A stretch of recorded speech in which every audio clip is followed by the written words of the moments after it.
Full disclosure, news and commentary number 101. Jesus 101, 101, 101, 101. Ha, ha, ha, ha. And we're just going to jump into this bitch today. Madness, craziness, awesomeness, people cracking wise about the fucking end of the barbed wire exploding death match. Those memes and pictures and jokes keeping me laughing most definitely. I was there. I'm going to give you the skinny on everything going on. I also put out a video doing a booking breakdown of the entire card, that kind of thing. Boy, 101 Dalmatians. Brian of PWX, big contributor on the Patreon. I'm going to mention PWX again, doing their damn thing. I'm going to get a list of their next shows coming up. I'm going to talk about that in a separate segment. Dylan, hooking me up with the ticket, hooking me up on Patreon. Eric, the World Walker. I've got a little special feature on him later in this episode. The OG Myron, handing in the report for Southern Honor. Great job there, man. Then you got Brett and Josh and Charles and Trey and Trent and Diana and Ace and D and Justin and Dan and BWN and Derek. You're saying, Steve, that sounds like a lot of people. It sounds like your Patreon's growing. You're right. And added today at the top boss level, Robert Vane. Yes, of the Transcendent. Yes, the man trying to get into GIPW. He's now the Big Mac Daddy. Can you believe? Even more than Brian of PWX is my man, Robert Vane. That means he's going to get access to all the videos, all the good stuff. IWE, of course, sponsor as well. Wanted me to remind you, even though technically it's been a month, and the deal was for a month, I'm just going to keep promoting them until their second anniversary show, which is on March 20th, IWE. Link to tickets below, but in reality, you should just go through them if you want to. Going to want to be at that show. A lot of big names on that show. Big shit going down. I'm going to do a separate video for that as well, the weekend before their second anniversary show. So congratulations to them. I'm going to make sure I got to hit all these beats. Oh, unboxing. Oh, and Rob Rod as well, of course. Rob Rod's name got shunted off to the side there. I got an unboxing. So this, I know what it is because the person said they were sending it to me. What this is I think 4 different variety of breakfast cereals that are low carb, high protein. So that's officially enough things. I need to go ahead and do this video. I'm going to do it about trying out the low carb stuff. Somebody sent me tortillas so I can make tacos low carb. I have 4 different breakfast cereals to try out. And what's the other thing? These chicken snacks thing that are like chicken, but they're chips. And that's fucking weird. But I'm going to try all these things. Got back on that wagon. I have been working out. You could tell because, you know how I do. But now I got to watch what I'm eating, drinking so much water, doing all that good stuff. Got to trim the belly.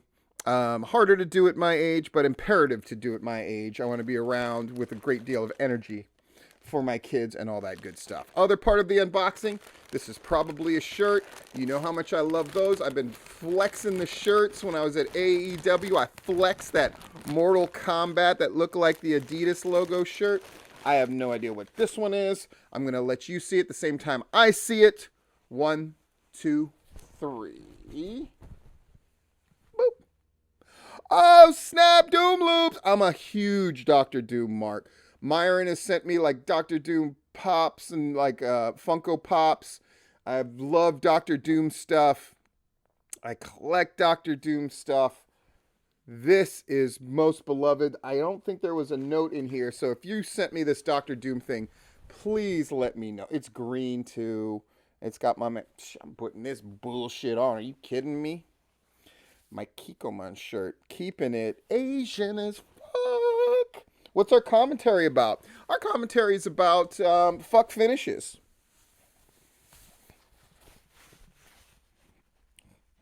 Boop.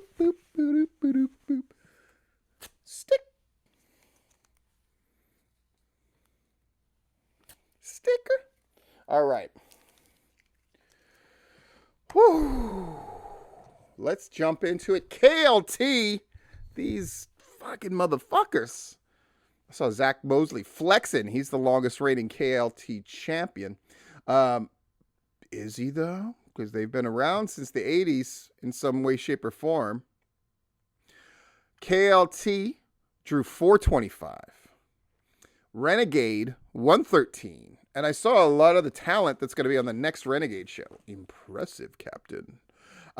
Peach State drawing 100 on their show back. And then Southern Honor drawing 345. So right now you've got what? Larietto with the biggest draw of the year so far, over 500. KLT hovering around that 425 mark, and Southern Honor had the one show last time where they drew over 400. Everything else has been below 400. So those are your top three of the year so far. A lot of people said that they're planning on sending me submissions for match of the year so far to try to take over for March, and promos as well. So I'm excited about that. Is anybody else have feuds brewing that are as good as Skrilla against Zach Mosley? Let me know. I'm glad people are excited. I'm glad people are feeling it. Let's talk about AEW. The coolest part to me, like, one, I get hooked up, which is really nice. Dylan was, he felt bad because of where my seat was, because I was behind the concrete pillar. Blam! Right? But I always make do. I don't even stress about that kind of stuff. And I was excited for the show, so I spent most of it standing up watching anyway. And being in the back means I wasn't in anybody's way. But I was really flitting around, going here, there, and everywhere. There were a couple matches that I watched where I stood with Dylan, and we were just talking wrestling while we were watching. And that's amazing, and that's awesome, right? Another where I met somebody else who works at AEW. And then we talked for a while. And then another where I saw somebody else, a notable name who asked not to be mentioned, who was at the show, who brought me back. And so I got to see some other stuff. And so that was really cool too.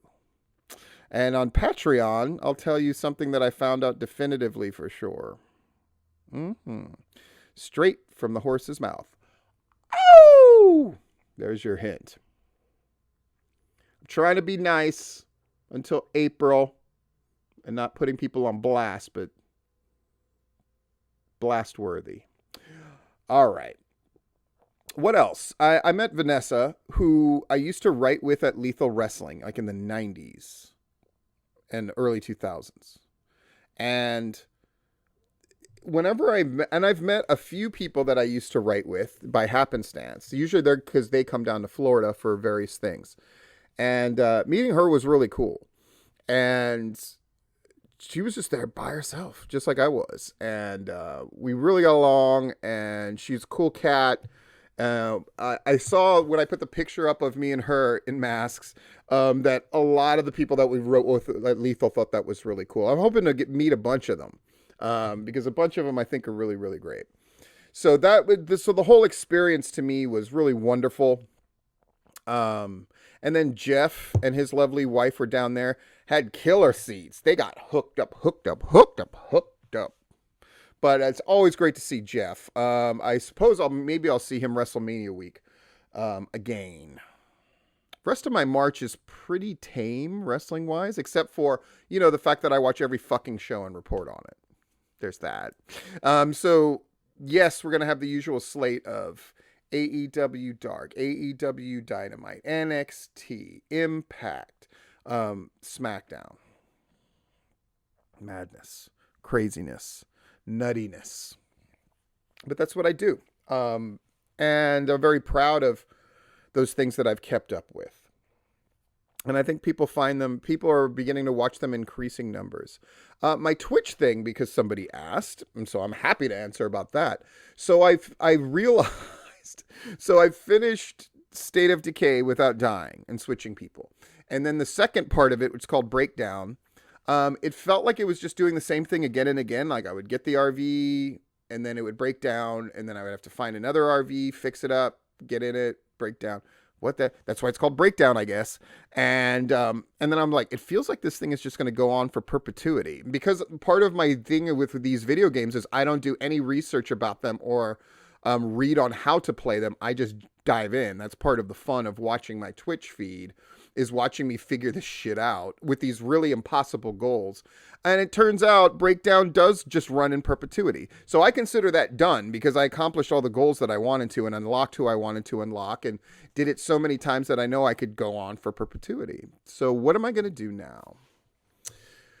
I looked around to see if somebody had finished State of Decay Year 1 without even stopping, because you could do it how I did it. It's possible to finish it using the same character, but if you take breaks from the game, because then it simulates sleep and recovery, and so they recover.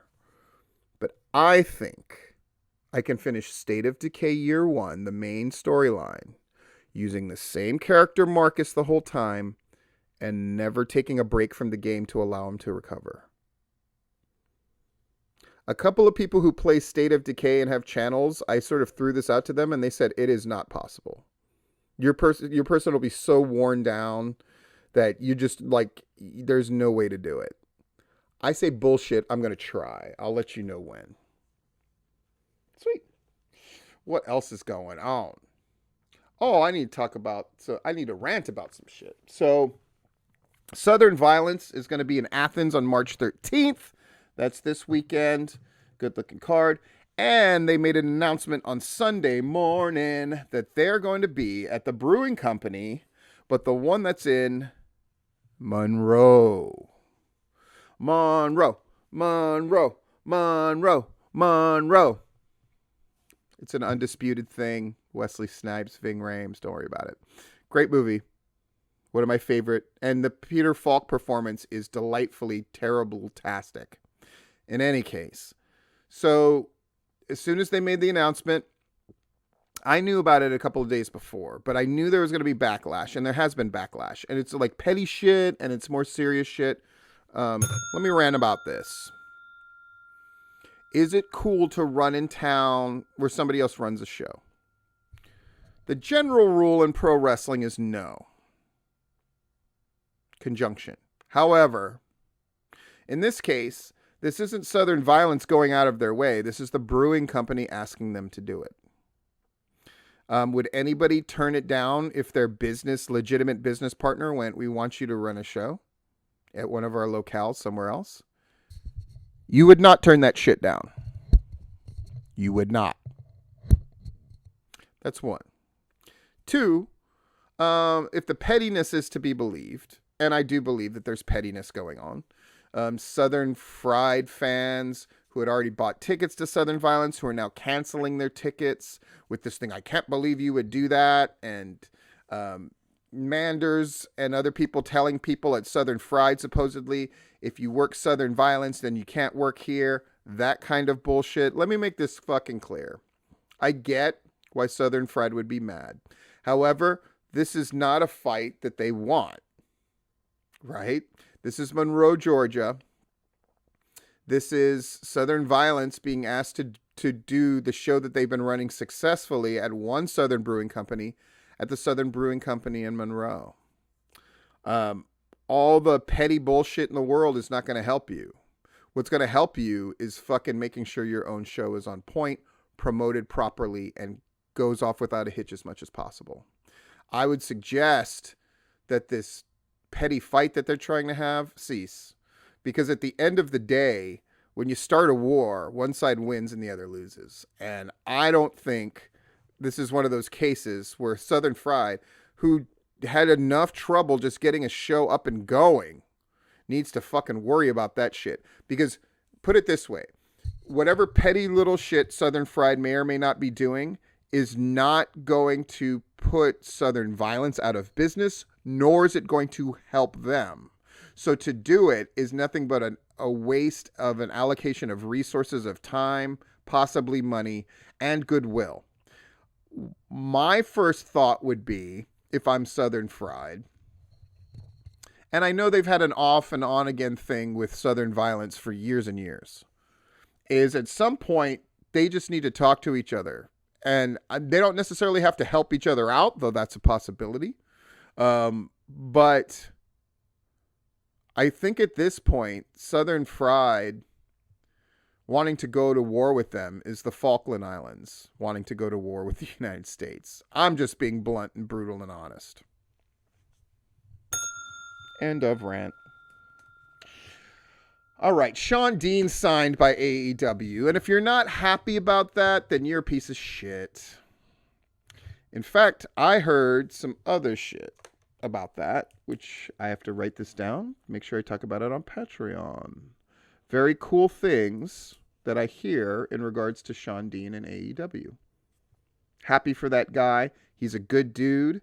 What more can you say? And he did it. And there were a few people who expressed to me that they didn't think that they would ever sign Sean Dean. You're fucking wrong. Wrong. Cool. I saw recently there was this bullshit about whether guys should set up the ring or not. And as usual, like, one of my things was, one of the people I saw sharing it is not Mark James, who I think is great.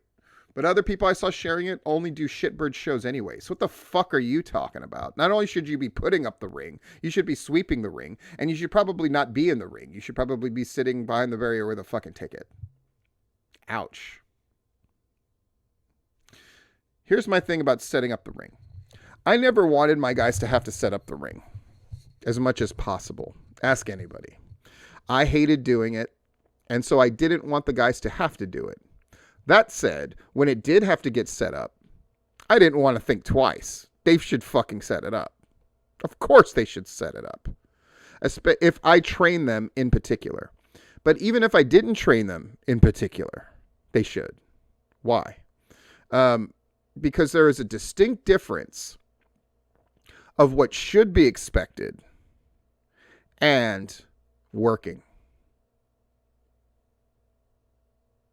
And if you haven't figured it out yet, I'll said it before, I'll say it again. Wrestling is social.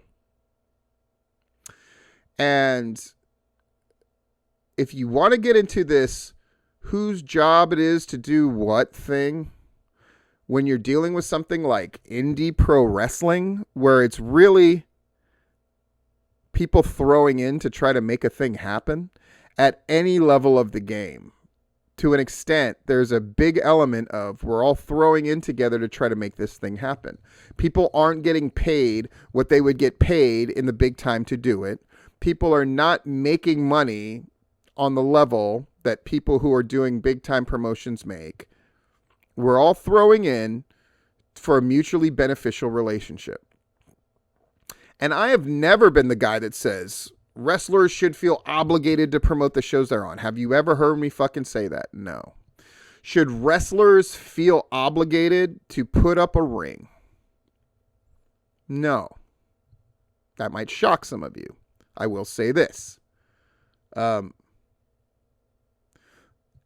Does that mean, however, it's like people say, like, freedom of speech doesn't mean freedom of consequences. Cool. Not doing jobs that aren't directly in your job description maybe shouldn't hurt you, but it doesn't help you. And if other people are helping themselves, they're passing you. Plus, there is something to be said for contributing to the communal nature of wrestling, to this idea that we're all doing a show together. Here's my analogy.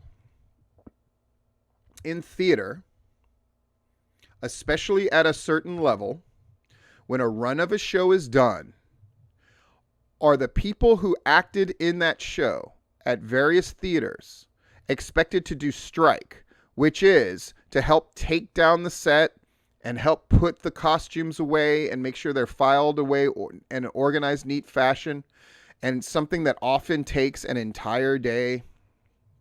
Yes. Because to not do it is basically telling the crew, fuck you. That's my analogy. You can take it or leave it. You may not know how the theater world works. I do. And yes, even professional performers Like, let's say the Puppet Center, the biggest puppet theater in the world. Did they do strike, the puppeteers? Yes. But pro wrestlers shouldn't be obligated to put a ring up and down. Okay. But Steve, I mean, in the WWE, like the NXT wrestlers most certainly fucking did. When they did that Florida loop where they went from everywhere from like Stark, Florida, Orlando, whatever, did they get out and fucking put rings up and tear them down? Yes. Because they were considered apprentices in the business. And don't delude yourself. If you're an indie wrestler, you're an apprentice in the business. Moreover, this Band of Brothers shit, there's nothing wrong with putting a ring up and down. Now, you can present different arguments to me. Well, Ox is being paid. If Ox is being paid, then him and his crew should put the ring up. And they do. Does contributing to that, is that a positive thing? Yep. Is part of wrestling social and interacting like someone with Ox and rubbing elbows with him and getting to pick his brain for knowledge? Is that a positive? Yes. But yeah, you could be the dickhead that just shows up. Sure. And again, this is coming from somebody who went out of my way to make it where the wrestlers rarely had to touch that ring. Now, the Jungle, when we did shows there on Tuesday night, was an exception because we had to take that ring down and put it up for every show. Okay. Were wrestlers expected to show up? Yes. Did I have to, like, frickin' beat their heads in to do it? Nope. So the answer to, as with most things, is the answer is somewhere in the middle. Yeah. You want the family vibe. You want the we're all in it together, but not when it comes to labor because I'm talent. I shouldn't have to promote a show because that's the promoter's job. Well, the wrestler's job, especially if you're at the mid card or the main event level, is to draw. Are you a fucking draw?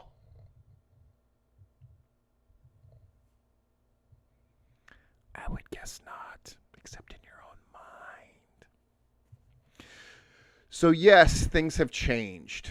But I hate that, again, wrestlers shouting at the rain instead of just opening an umbrella. Again, putting things up publicly thinking you're making some kind of fucking statement. You're not.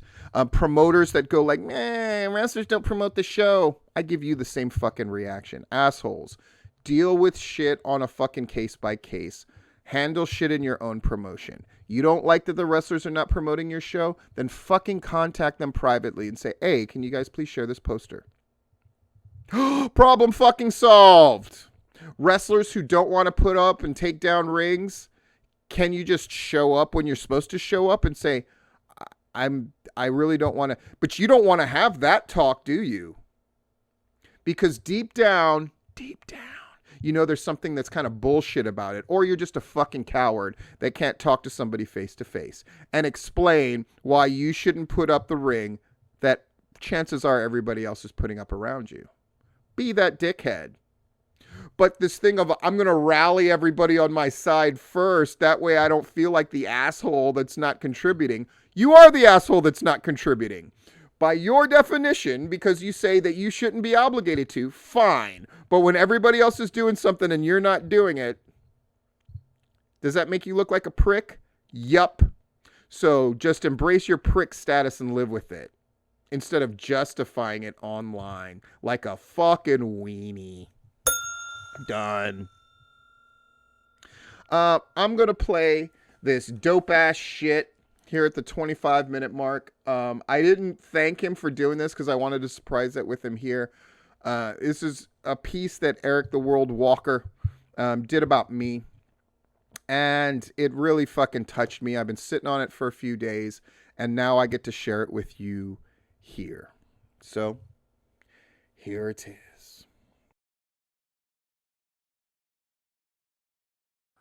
So when I first met Stephen Platinum, it was back in 2010, It was the Masquerade show right before Christmas Eve. Had the Concrete Gorillas and the Exotic Ones in a bonkers steel cage match. And Chip Day and I believe Phantom Troublemaker made the introduction for me. And after talking with Steve and giving him the spiel and everything else, he basically said, yeah, show up on Friday. And I remember leaving the Masquerade genuinely befuddled because at that point in time, I had never met someone with an open door policy for someone he didn't know from a hole in the wall. Working and training with him, he knew way more than anybody I had been under prior. And over the last decade, you gain a different appreciation for what he knows because you look at things from a way different perspective. In all my travels, I have yet to equal some of the insane stuff we were doing in PCW. And to have him who understands all three aspects of wrestling, understanding the in-ring, understanding the backstage producer booker aspect, and understanding the business aspect, to have someone who has all three facets understood and understood well is a rarity in today's age. Don't believe me? Look at wrestling in Georgia.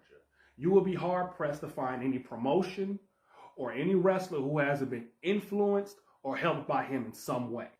When he speaks, Georgia and wrestling all over the South, Alabama, Florida, the Carolinas, they listen. And for good reason. I did this because Stephen Platinum was on a short list of people in my career who wanted to help me, who did help me, and knew exactly what he was talking about. Stephen Platinum is the smartest man in wrestling whose name you don't know, but should.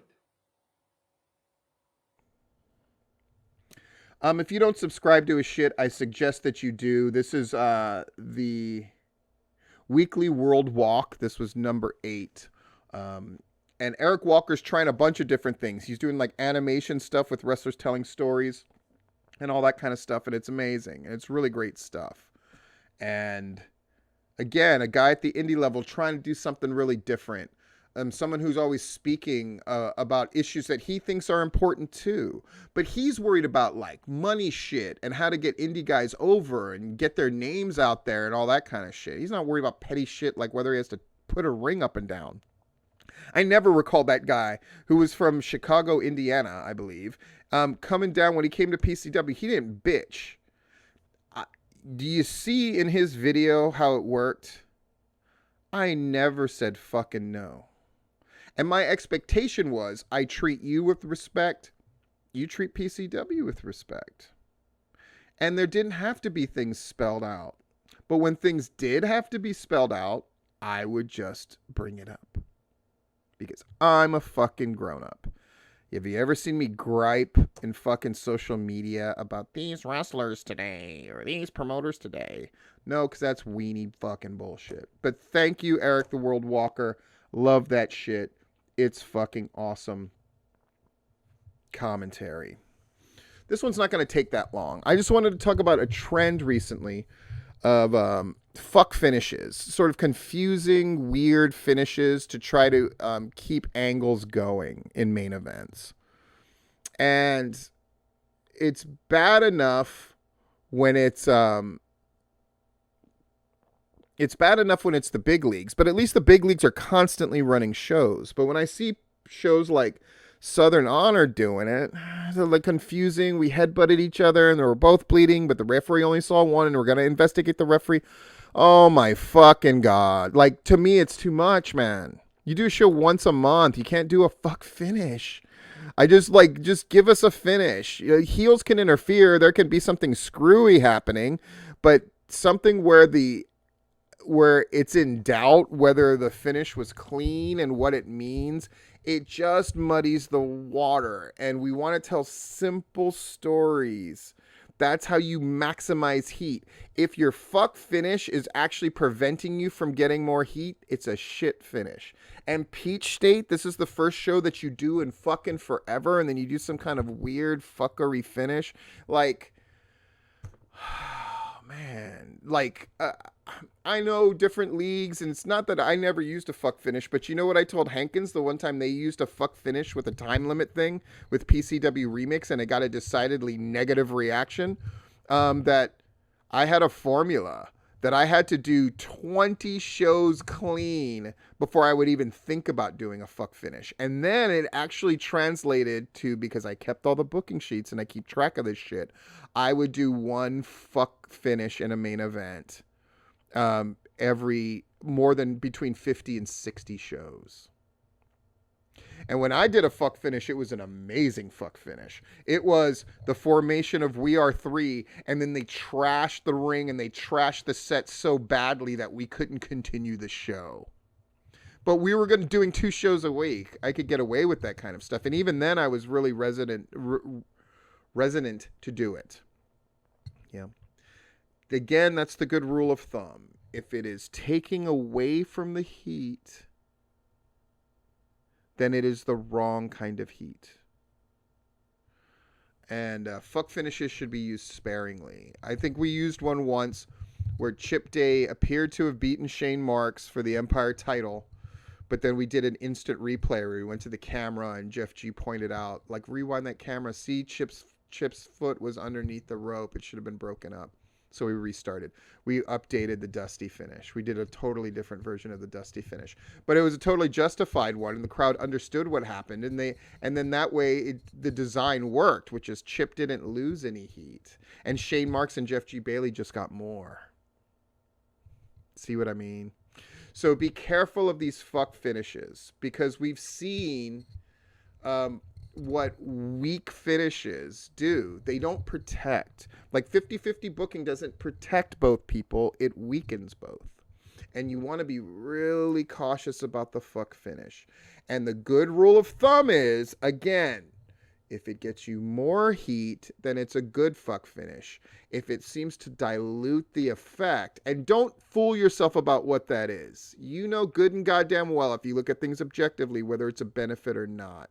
And if you have a hard time explaining what happened, it's probably a shit finish. In any case, with those words of advice, I see Raw's about to start soon. Yay. So I'm going to put this up. Thank you to the people who sent the shit. I got all kinds of videos I got to get done. I got all kinds of stuff to do. But I let you in on my fucking cool AEW pay-per-view experience and all the rest of the shit going on. Thank you to my patrons. Thank you to everybody. We're just going to keep this bitch rolling. And this has been Full Disclosure.